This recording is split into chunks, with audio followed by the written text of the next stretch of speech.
Praise lord.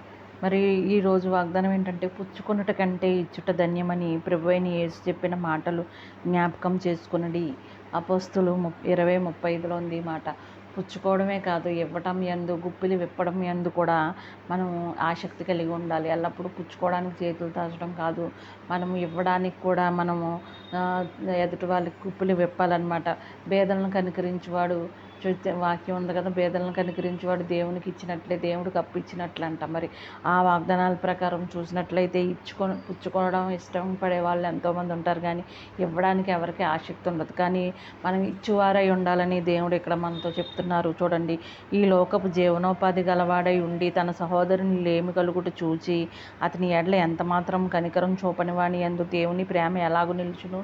ఈ లోకంలో జీవనోపాధి నీకు బాగా ఉంది అంటే, నువ్వు చక్కగా సంపాదించుకున్నావు, కానీ నీ సహోదరునికి అట్టి స్తోమత లేదు.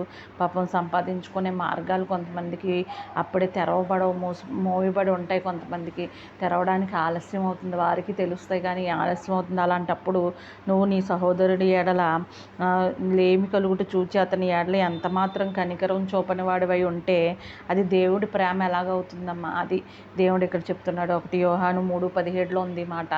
ఎదుటి వాళ్ళకి జీవనోపాధి లేకపోవడం చూసి మనం చేయి చాచినంత మాత్రాన, మనం వాళ్ళకి ఇచ్చినంత మాత్రాన ఏమీ కరిగిపోదు. మనకున్న దాంట్లో మనకి సహాయం చేయమని దేవుడు ఇక్కడ మనకి చెప్తా ఉన్నారు. కాబట్టి మరి చేద్దామా?